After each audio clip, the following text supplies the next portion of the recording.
It's not clear whether it's going to be easy to build synthetic data, which when the model is trained, the language model is trained on, it forces the model to really deeply understand how finance operates, the legal system, deep historical analysis, military strategy, et cetera, et cetera. So I think the risk in those areas that synthetic data is not going to be nearly as effective as the first few trillion tokens that were generated by humans writing on those subjects. That is a real risk.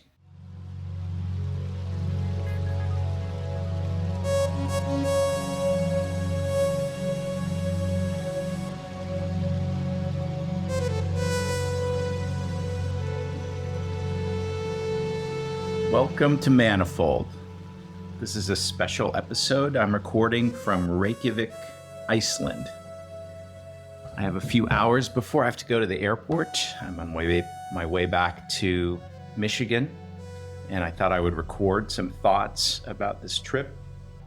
It's been kind of a long trip, about 2 weeks. I started out first flying to Los Angeles to visit Caltech and give a physics seminar there.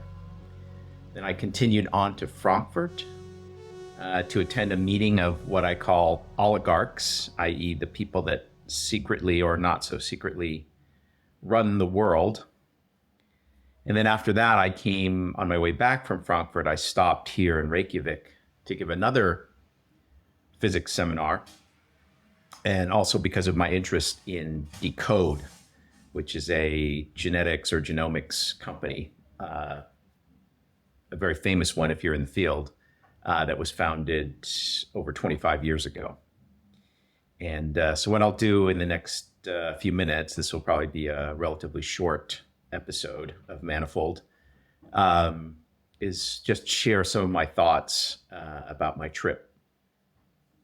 Let me start with Reykjavik. This is my first time in Iceland. As you can see outside, even in the summer, the weather here is not necessarily great. I sort of had bad luck, and it was drizzly and overcast the whole time I've been here. I was hoping to get some bright sunshine. On previous trips where I've been in places like Oslo or Stockholm or even the north of Norway in the summer, I've been very lucky and gotten really bright, warm, sunny weather. And I actually like it when the days are really long. So here the days are really long. Sun doesn't set till, I don't know, it must be like 10 or 11 o'clock at night.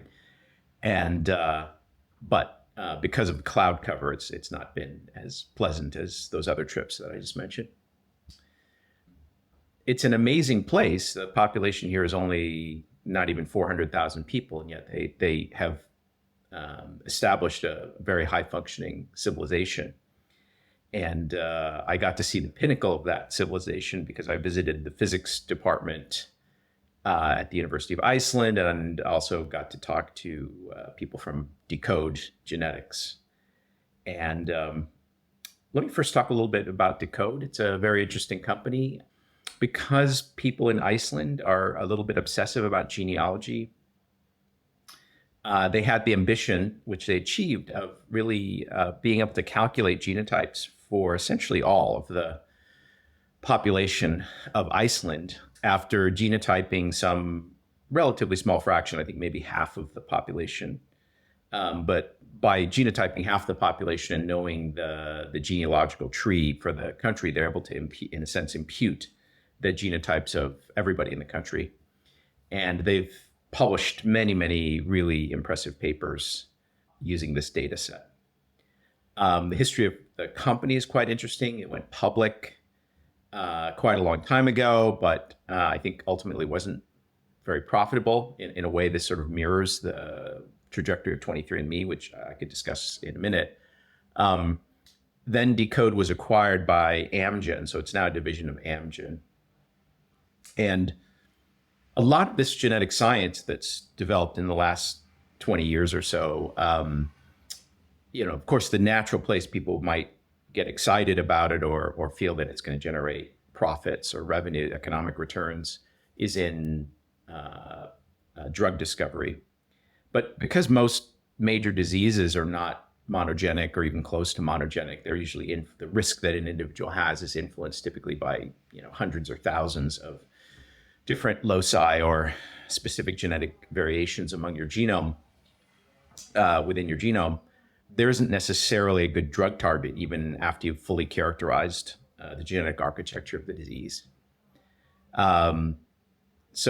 Nevertheless, it was always an interest of mine to meet people at deCODE, and because they were in a sense the people who got the ambitious big data aspect of genomics going, I think, before anybody else. And they have a really amazing building, which is right on the University of Iceland campus. I posted some photos of their complex on my Twitter feed. Maybe I'll put a link to that in the show notes.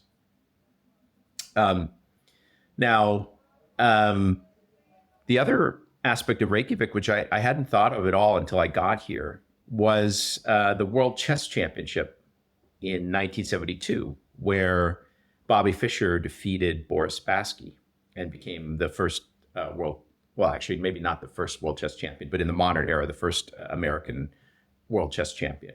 And in 1972, I was a little kid, and I actually was a chess player at the time.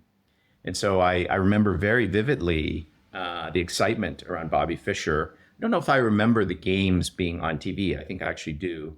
But those events and Bobby Fischer's charisma really grabbed the attention of Americans and elevated chess from really near total obscurity to, for a brief time, everyone was interested in chess. Then I think interest waned again. And I guess recently among young people, there's been a resurgence of interest in chess. And so wandering around Reykjavik the past few days made me think about Bobby Fischer, and I went back and watched some old interviews with Bobby on YouTube, and even there's a great documentary, I think it's called Bobby Fischer Against the World, which there's a free version of it on YouTube, which I watched again last night. And in fact, at the end of that documentary, Bobby Fischer meets Kari Stephenson, who's the founder of deCODE Genetics. So it's a fun little coincidence there. Now, I was interested in chess, and I actually read quite a few books about chess when I was a kid. But I never really wanted to be a chess competitor because once I realized that you had to study openings and memorize a lot of stuff, I just felt and this is a weird thing for a young kid to think about, but I guess I was a bit of a precocious kid. I thought, well, the ROI on this is not very good. By ROI, I didn't mean fame and fortune and the chances of becoming a world champion like Bobby Fischer. What I meant was the intellectual ROI. Because in reading these chess books, even though I wasn't a super strong player, I could understand the theory of chess. So in other words, even in these advanced books written, for example, by Bobby Fischer, I think I had a book called Bobby Fischer Teaches Chess. Even reading a book like that, or even more advanced books, I could more or less understand the theory. I didn't necessarily have the deepest intuitions that a longtime player would have, but I could understand the arguments they made about controlling certain places on the board, why certain positions were inferior to the others, certain lines of play, the strengths and weaknesses of certain openings, and et cetera. So I could understand all of that theory. And I thought, well, if I can understand the theory already, what is the point of investing so many endless hours to become a great player of what is ultimately a completely artificial game in an artificial, tiny world, finite world, right? And at the same time, I thought, well, if you study something like mathematics or physics, the intellectual ROI is unbounded because there's always more for us to understand about mathematics or about our universe. And so already at that time, I sort of made the judgment that, in a sense, physics and mathematics and other intellectual pursuits, I actually started thinking about artificial intelligence when I was pretty young. I thought those things were ultimately deeper subjects than chess. And so I sort of gave up on chess after a while, even though I still enjoy reading about the colorful historical figures like Bobby Fischer, or even occasionally like looking at a game or something. I have an old friend who was also a theoretical physicist. He and I were junior fellows together. And his name is Jonathan Udidia, and he's really a brilliant guy. He was a condensed matter theorist in physics, I think his PhD advisor was the Nobelist Phil Anderson, who discovered the theory of, or contributed to the theory of superconductivity. And Jonathan was not only a very talented physicist, he was also a very talented chess player. And he actually advocated to me that universities should have departments of chess, that chess was every bit as deep and interesting as some of the other academic disciplines, maybe not physics and math, but some of the other academic disciplines. Chess was as worthy of having a department at a university for. And so he used to say, oh, they should have a department of chess at Boston University or Harvard University, and people could just study chess there. And in a sense, in the old Soviet system, they did, because they funded huge amounts of chess activity, chess education, and they funded the activities of their grandmasters. I guess they had hundreds of grandmasters. So it's not that crazy to think about state support for an activity like chess. Although I sort of agreed with Jonathan that compared to some disciplines in the academy, chess is more worthy, but relative to the most impactful disciplines in the academy, chess is probably, to me, at least as I concluded when I was a kid, not as valuable or as deep. Now, Jonathan, interestingly, left physics and devoted himself to chess for several years. And I believe his top showing was, I think maybe he won or placed top few, maybe in the US championships. I mean, he was at the level of maybe at that point, one of the top, although not the top US players. But eventually he gave up on chess and then became, of all things, an AI researcher. And so since then, he's been working in AI research. So very interesting story. The closest friend I've had, I think, who's been a really top level, say almost world-class chess player. I just mentioned AI, so let me back up and talk about a panel that I was on in this meeting at Frankfurt. On this panel was also Jonathan Ross, who's the CEO of Grok. Grok is a company, G-R-O-Q, not G-R-O-K. G-R-O-K is the Elon Musk AI company, which is sort of linked to X. G-R-O-Q is a company that makes specialized chips that allow very fast inference using large language models. And so Jonathan and I were on this panel. We were discussing the limitations of large language models and how we think AI is going to evolve in the next few years. Obviously, he's super interested because Grok stands to benefit a lot if there's a vast amount of inference being done, because these models run really, really fast on their hardware, and their hardware is very energy efficient, computationally efficient, et cetera. And so Jonathan could become, his company could become super, super valuable based on the demand for inference in the coming years. Incidentally, Jonathan told me his life story, and he was actually the designer of the Tensor GPU, which Google, I don't know how many years ago this was, maybe 5 or 7 years ago, switched all their compute essentially over to TPUs, tensor processing units. And Jonathan was the guy who sort of kicked off the ball at Google. At the time he was at Google. He's since left Google to found Grok. But anyway, I'm not supposed to discuss publicly things that are said at this meeting that I was at Frankfurt. It's kind of secretive. But I can discuss things that I said on the panel, which are things I've tweeted about, or I don't know that I've discussed them on another podcast. But anyway, so let me share them with you now. So one has to do with hyperscaling and what is likely to happen with hyperscaling. So we have a very remarkable situation right now, which I think most people are not aware of. I think most people who follow technology or AI would be aware that there are companies spending a huge amount of money on training more sophisticated models. So there are two separate categories for these companies. Some are basically big tech monopolies like Meta or Google, and others are actually startups like OpenAI and Anthropic that actually have to raise money to fund their activities. I think people are aware that this is going on, but people have not looked at the numbers, may not be aware that the CapEx so spend on data centers and NVIDIA chips and compute is in the hundreds of billions of dollars. So it's approaching something like 1% of US GDP. So if US GDP is 30 trillion a year, and you take 1% of that, that's probably, what is that, $300 billion a year. So it's kind of approaching those kinds of numbers that these people are investing. A training run, when I quote specific numbers, the best place for me to quote them is from, or one of the best places is from the paper that Meta published when they released the latest version of Llama 405B.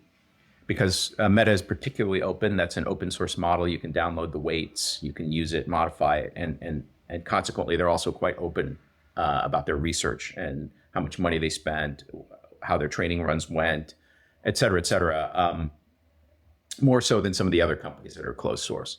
So when I give you some benchmark numbers, I'm going to quote from the Meta paper because they're very clear about it. So I think they spent something like $100 million on this training run for Llama 405B. The next scale up would be about roughly an order of magnitude more, so 10 times more expensive. So companies are basically gearing up to spend $1 billion for the next version of their foundation LLM model.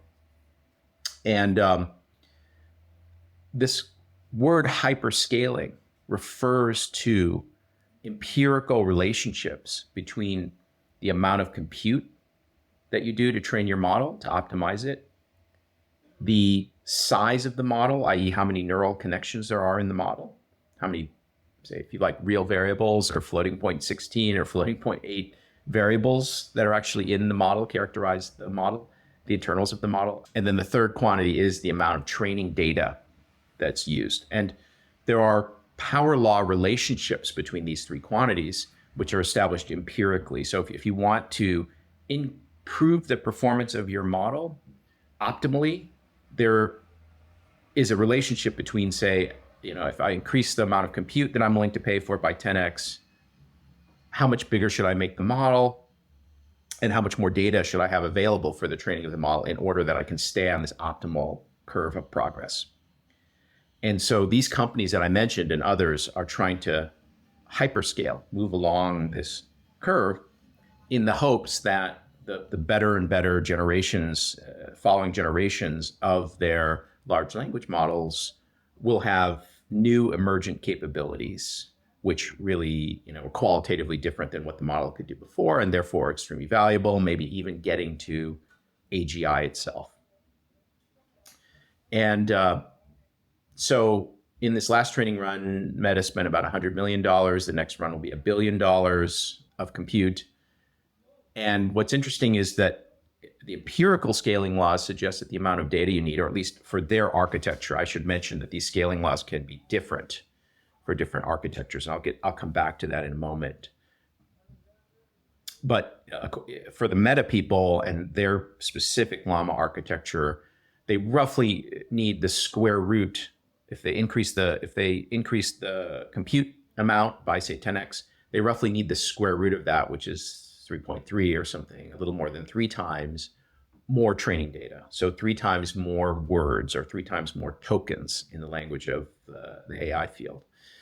So for the Llama 405B, they use about 15 trillion tokens in training. And so they would need about 50 trillion tokens for the next run. And for reference, the whole internet and all of the volumes of books in our libraries, that's only roughly 3 to 5, I would say maybe 5 trillion max tokens. So we've already used up essentially all the writing that humans have ever done. And even like Llama 405B, some of the data, some of those 15 trillion tokens were probably synthetically generated. And by synthetically generated, I mean they use an AI to create sample language that is then used for training. And if you think that sounds a little dangerous or might lead to unpredictable consequences, I think you're right. For this next scaling step, if 5 trillion is everything humans have ever done and 50 trillion is what they need to do the next scaling step, then 90% of the data used for the next scaling step will be synthetic. Now, when you talk to the top people at these companies, which I have done, they'll often say something very ambiguous, like, well, we think we have synthetic data under control. We think we know how to do it, but they're usually not very explicit, because obviously these are sort of trade secrets of how to prepare useful synthetic data for training the next generation of models. And also, I think they can't really be entirely sure, because they will not have necessarily gone far enough where, say, 90% of the data is synthetic versus only like 50% or less for earlier research. I don't think they can be completely sure that everything's going to work out right.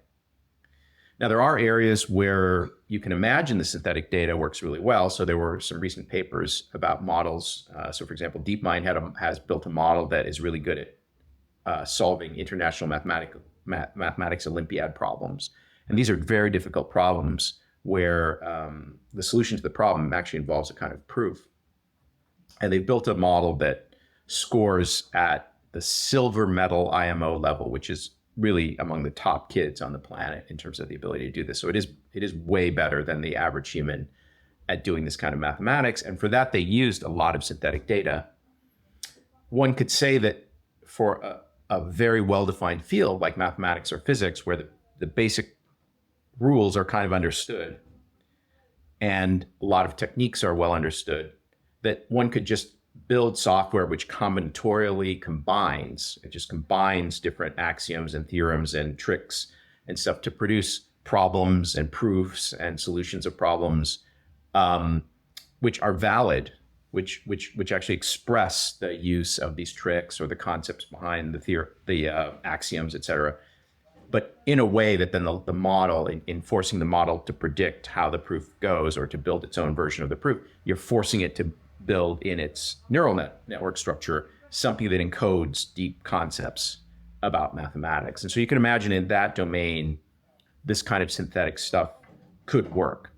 It's a little bit weird, because what's happening here is that humans are having to understand the essence of math well enough to build a thing, which is usually not a neural net, it's something else, some other kind of theorem proving software or something, combinatorial software, which produces valid new problems and solutions to those problems. But then they have to go through the LLM training step to force the LLM neural net to then instantiate in its internal connections and, quote, understanding of all that. So there's this weird process where we use computers to make synthetic data, then we go through the standard gradient descent training process for large language models to get the large language model to, quote, understand the core concepts and use of concepts and tricks and techniques that were understood first by humans and sort of codified by humans before building that first software step.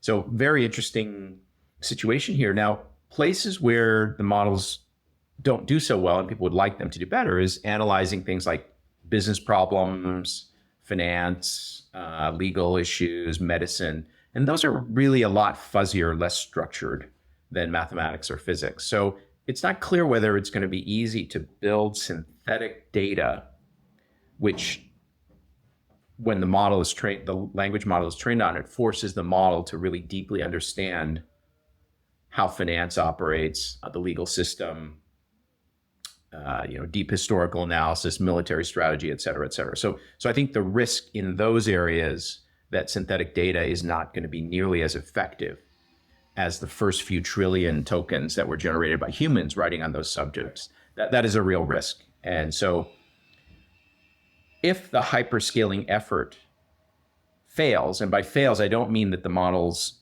I don't mean the models stop improving entirely, but they don't improve at the rate that's predicted by the hyperscaling relationships. If that's true, to me, the most likely cause of it will have been the synthetic data problem. So that's something to keep your eye on. Now, on the panel, we were discussing more than just the synthetic data. I was the one who's kind of bringing up this issue of synthetic data, but the broader issue is the current architecture of these large language models, which is a transformer architecture, is that the final word? Is that going to be the actual architecture that gets us to AGI? And there are different positions on this. So one position is that the transformer model is enough, and just by tweaking it a little bit, we can, and just staying on this hyperscaling curve, we can reach something like AGI or really powerful emergent behaviors, capabilities of the model, maybe enough that the model can be its own AI scientist and sort of improve itself, build better versions of itself, maybe at a scary gigahertz speed so out of the control of humans, right? So we don't know how this is going to play out. I think there are a lot of people who suspect that the transformer architecture is kind of limited and it's missing certain things. So for example, if I show a little kid some information, that little kid is able to actually, based on a relatively small amount of data, actually update their own connections. So if I show them, if I show them a picture of a horse with wings, they're familiar maybe with the concept of wings, they know what a horse is, but they've never seen a horse with wings. They then will think about what this winged horse is like. Oh, is it more like a bird? Does it eat like a horse? Can it really fly? Et cetera, et cetera. And through that reflection, self-reflection, the human kid can update their own, they are actually updating their own internal neural connections. And then after a while, they have a, quote, deep understanding of this new concept of winged horse. And language models are not doing that because there's this training, and that establishes the weights of the model, the connection strengths. But then after that, you're just using the model. And if you're having a long conversation with it where you're trying to get it to help you solve some problem, it's not updating its weights. It's just giving you these sort of like immediate responses. Like you give it a prompt, it gives you an answer. You give it a prompt, it gives you an answer. And it's not really updating itself or thinking deeply, going away to ponder the issues that you've raised or the new information that you've given it during the conversation. It's not able to do that. And there are sort of two approaches to this. One is to embed the language model in a larger software architecture that where some of that information that the human interlocutor has given the AI is stored somewhere else, and that could be made available again to the LLM, or by trying to incorporate everything I just described inside one giant neural net, which is able to dynamically update its weights as it learns about the world and goes through interactions and things.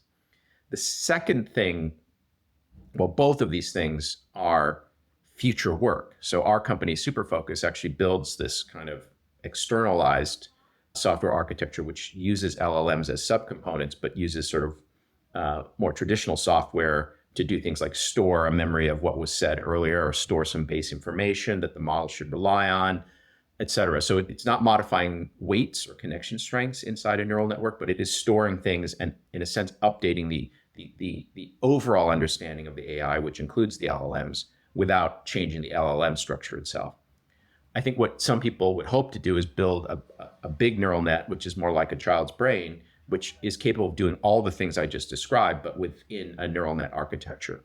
But I want to caution you that that may rely on multiple research breakthroughs to happen. So people don't know how to do that just yet, and it would take a lot of research to get to that point. And so research is unpredictable. It might take a decade of research to build that second type of AI that I just described.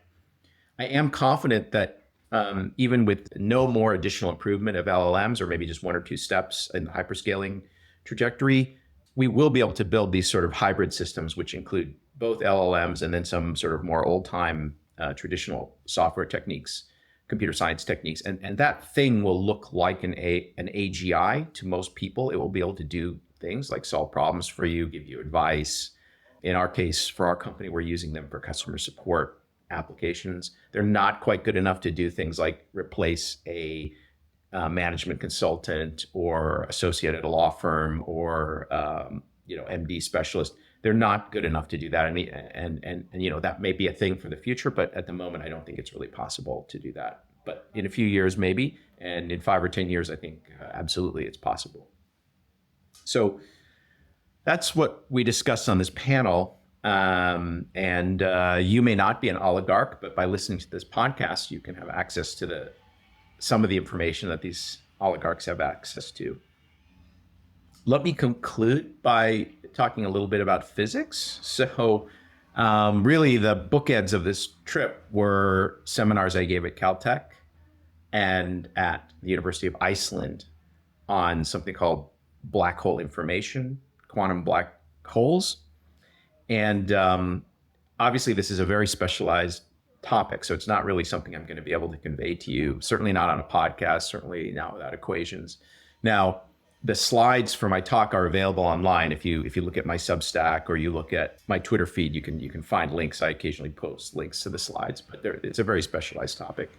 I'll just say a few words in case people are interested. So we are interested in the following question. I have some compact object. Okay, it could be a black hole or it could just be a rock or something. And that object, if it has mass or energy, is a source for a gravitational field. Its existence, its mass and energy caused a gravitational field. And the question is, if I am able to make really precise measurements on the quantum state or at the quantum level on that gravitational field, I might be very far away from this compact source. I might be light years away. But is it possible, if I could, in principle, make arbitrarily precise measurements about the gravitational field sourced by the small object, the compact object, could I determine the internal quantum state of that compact object? And so this is a particular research area that people are interested in. It's directly relevant to something called the information paradox or the information problem that Hawking first proposed almost 50 years ago. I guess he proposed it in 1974, so it's been about 50 years, and is still unresolved. So people are still trying to understand whether the evaporation of a black hole is, to use this fancy terminology in quantum mechanics, unitary. If the black hole is prepared in what's called a pure state in quantum mechanics, where the radiation that it ultimately evaporates into is also in a pure state. And that is related to whether we could time reverse the radiation state and get back the original internal state of the black hole. Sounds very esoteric, but the ideas are very fundamental to physics, because a black hole, when something falls in a black hole, at least in classical general relativity, it appears that the thing that fell behind the horizon of the black hole is no longer able to influence the world outside. So in classical gravitational physics, we have a concept of a horizon, and we have a concept that the horizon cuts off the ability of things behind the horizon to causally affect things that are outside the black hole. So it's a very deep concept, of maybe the deepest concept that arises in general relativity, the idea of horizons, event horizons. But in quantum mechanics, we see something else. We see that information can't be destroyed. If you have a quantum mechanical system and you evolve it forward and backward in time, information is never destroyed. The state of the quantum system at time 0 affects the state at time 1, time 2, time 3. So there's a clash between these two deep properties, a deep property of general relativity and a deep property of quantum mechanics. And that tension was concretized by Hawking in analyzing the evaporation of a black hole. And to this day, people still debate exactly what happens at the fully quantum mechanical level when a black hole evaporates. I generally have very spirited discussions about this, both at Caltech and here at Iceland. In Iceland, there's a group here. The professor that was my host is a specialist in this area. He's been working on this area for a long time. He's a longtime collaborator of a guy called Lenny Susskind at Stanford, who has been working on this problem. And so I don't know, perhaps what I just said was not at all comprehensible to people who don't have some pretty high level training in physics, but I thought I would share that with you. Today I'm gonna get on a flight and go back to Michigan. I have been traveling a lot in the last few months since the spring semester ended.